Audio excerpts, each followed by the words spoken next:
Hello everyone. This video is about differential amplifier. Um, to begin with, we are going to cover the design constraints, some of the basic issue of the differential amplifiers. And first of all, we need to know why we need the common mode, why we need differential amplifiers. Yeah, the purpose of differential amplifiers is to cancel off the common mode noise. Common mode noise.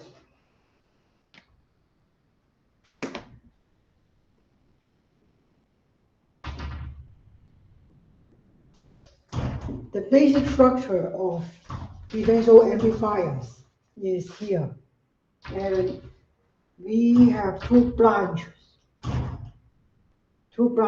and one for IC1, the other for IC2,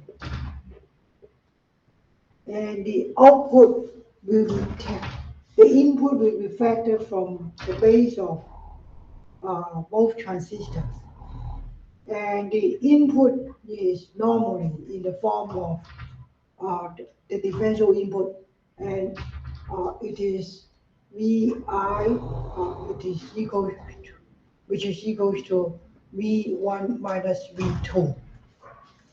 The output will be in the form of differential output as well, and the output will be tapped from the collector. So we have, let me see, VO2, and this one is IC2, yeah, and we are not going to mess up everything. The current here, IC1, and the output here is VO1. So the output will be equal to VO2.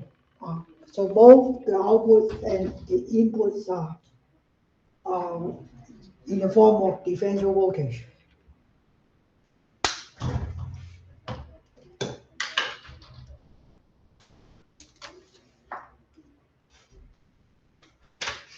Now,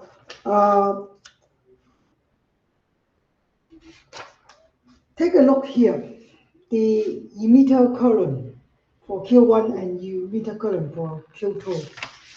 And you know that the emitter current for Q1 is IE1, and the emitter current for Q2 is IE2. And under these circumstances, let me see, we know it's better to do it this way. IC1 is equal to IS, and then VBE divided by VT. Let's do this. And if you further expand this expression, we will end up with IS, and then VB, V1 minus VE.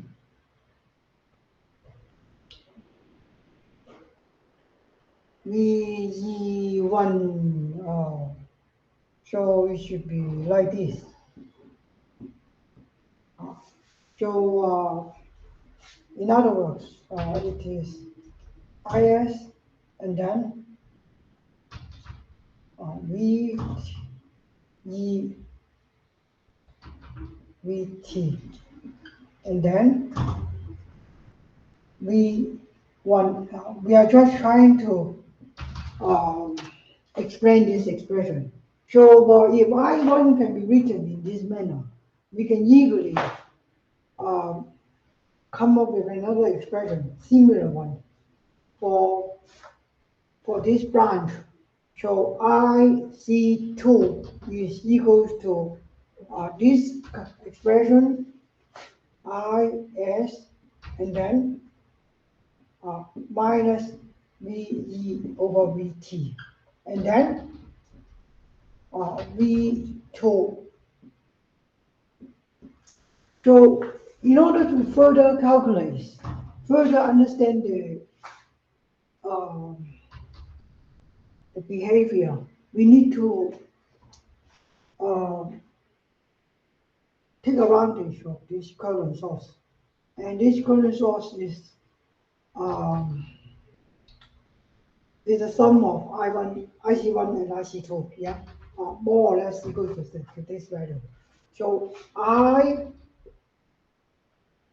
is equal to IE1 plus IE2, and which is similar to, which is approximately equal to IC1 plus IC2. And in other words, right, we just need to uh, add up these two expressions. So if I do that, then I will end up with, right, because you have a common terms here, remember, right?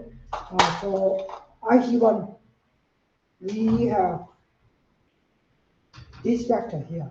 For IC2, we also have the same factor. So meanwhile, we can take this out, and what we can do is say IS minus VE over VT, and then uh, we have two exponential functions, V1 over VT plus V2 over VT.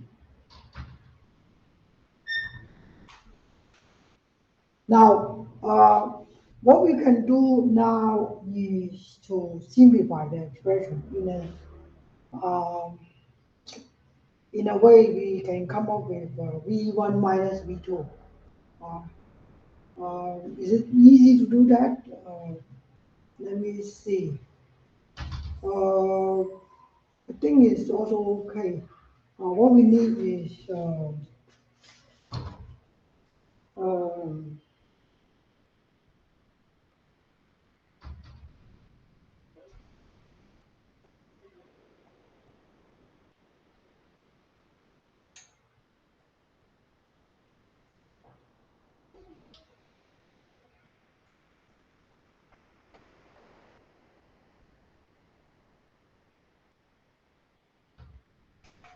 what we need is to find out the IE1 and IE2 individually, and IC1.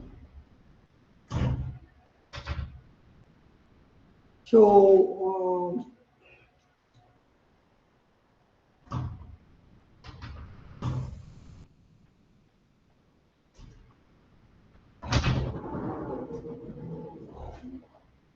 we take this out.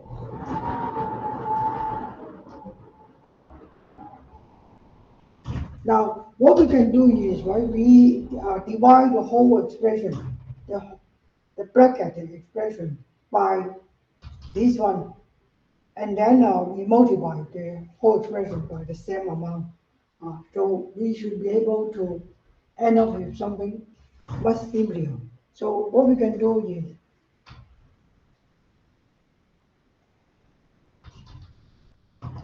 I here uh, unchanged, right? We are going to do this, right? IS.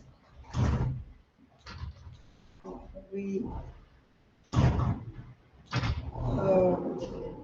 what we can do is or we can say V1 minus VE. And then this one is going to be 1 plus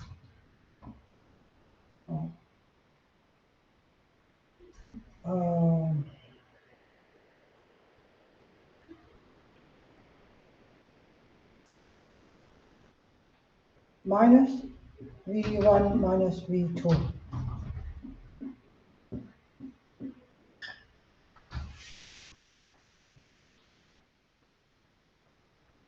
Now take a look here. What is this expression? IS and then V1 minus VE. So obviously the whole expression here represent IC1. So if this is the case, we can simply write down the expression IC1, which is the, you can just simplify this expression to this extent. 1 plus,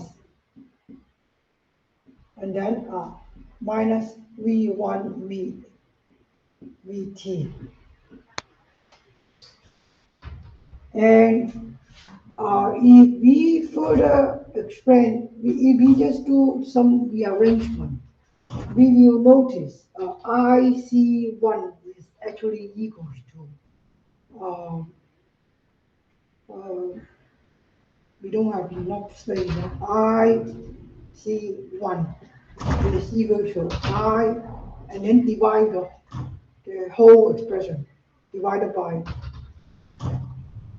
So obviously, IC1 can be expressed as the differential input voltage. So it is VI. So let's say the differential input voltage is ID, yeah, ID. So we can say ID is over VT.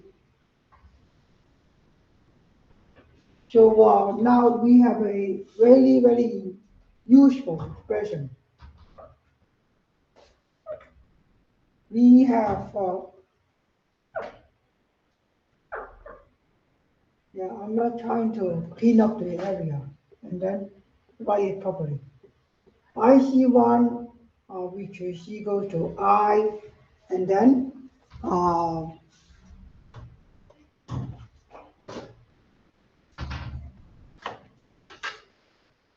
divided by, according to this equation here, it is equal to 1 plus exponential, and then minus this V voltage, and then divided by VT. And if you can do that for IC1, you should equally do it for IC2. And if you do that, then IC2 will be similarly expressed as this amount.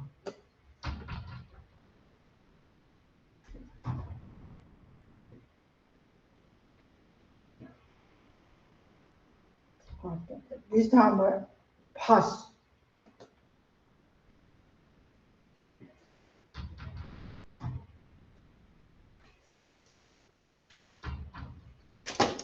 And now what I'm going to do is to show you graphically, right, how does the collector current related to the differential input voltage. And it is very interesting in this case.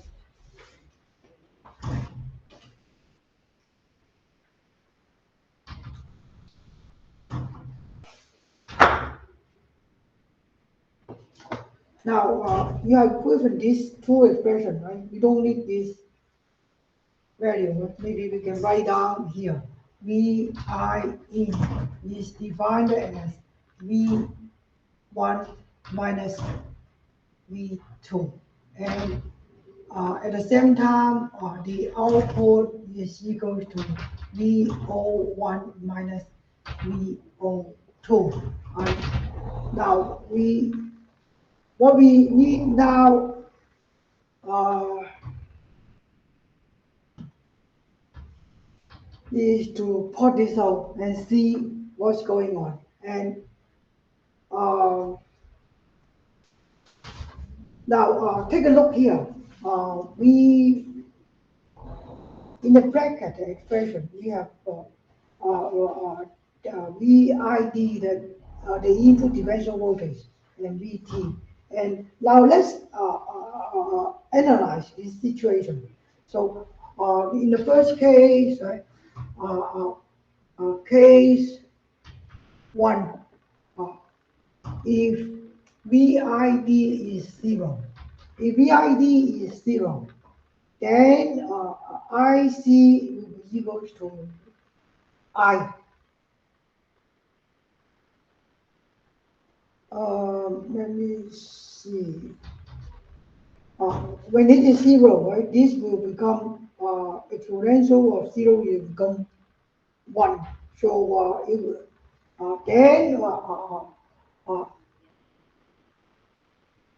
then I C1 will become I divided by 2, and IC2 will be equal to I divided by 2 as well. So this is case 1. And case 2,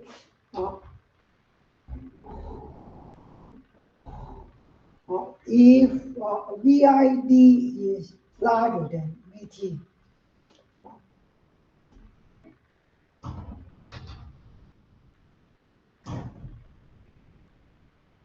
very much larger than VT, or VT is the thermal voltage.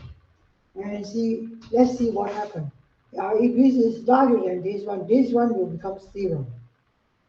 Maybe we can just make it more exaggerated, much larger. And this one will be trending to zero. And if it is the case, I see one, this one will become equals to I. And how about this one?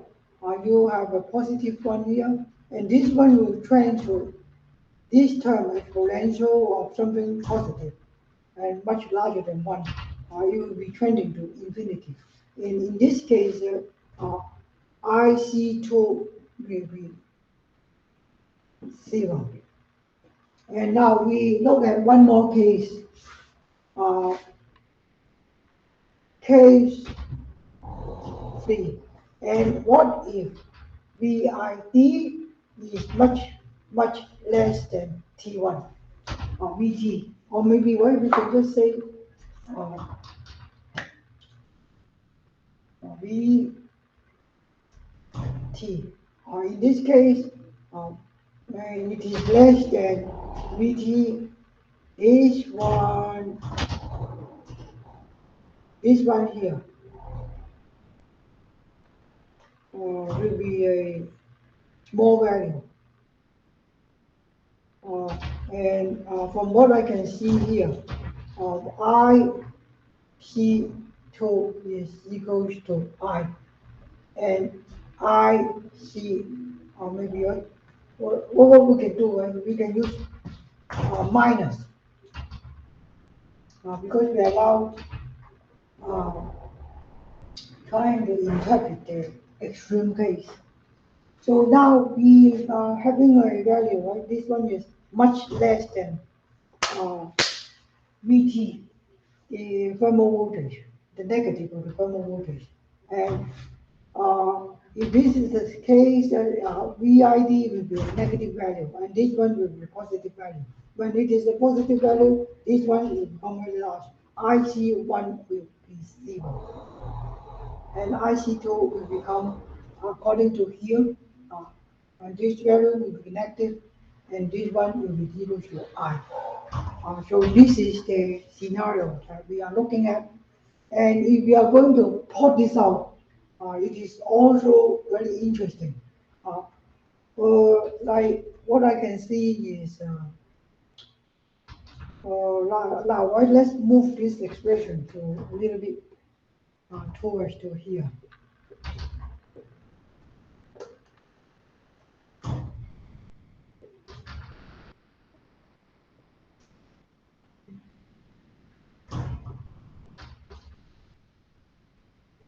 And I see two.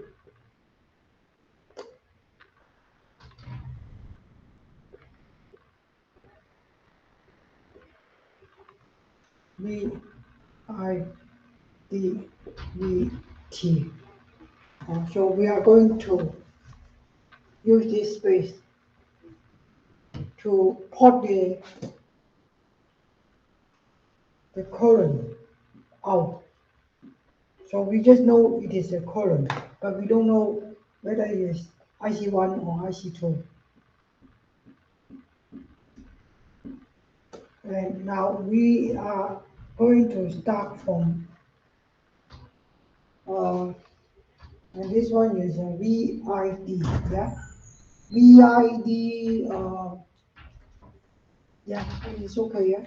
Now, well, let's assume VID is 0. When VID is 0, then we have I divided by 2.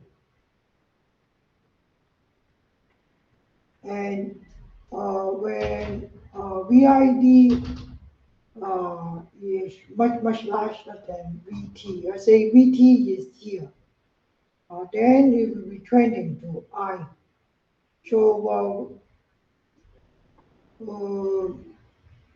and now what we can do, I believe it is somewhat like this.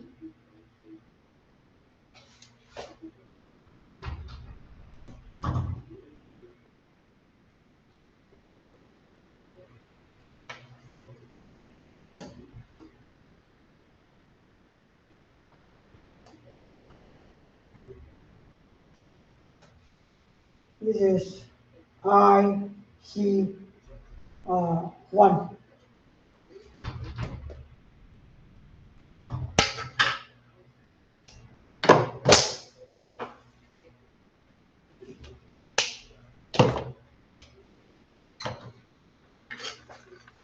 And if you want to plot out IC2 according to my interpretation here,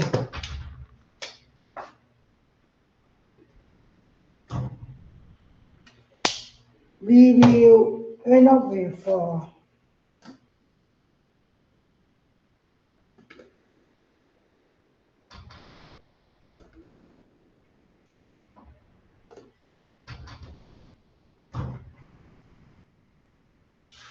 IC2, and this value here is I.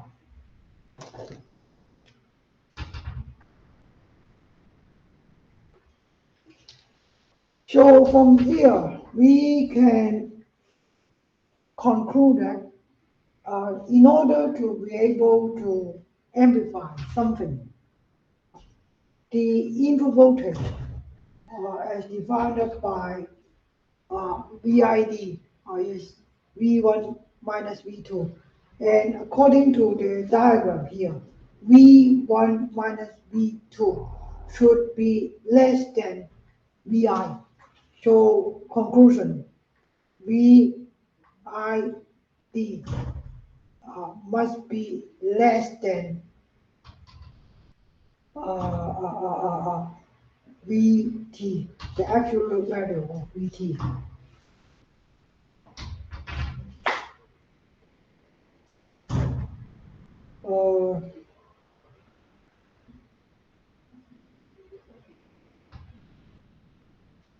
Yeah, I think this is a real VT. So the usefulness of this um, differential amplifier will be limited by the thermal voltage, which is equal to 0.025. So in general, it is enough for most of the applications. Um, in addition to amplification, this kind of differential amplifier is also being used uh, in digital logics, the so-called ECL, emitter coupled logics. Right now, this ECL is the fastest digital gates in the world. So I hope this video has given you some preliminary information. And if you have any question, please leave your questions to the comments box, and I will try to answer your question as early as possible. Thank you.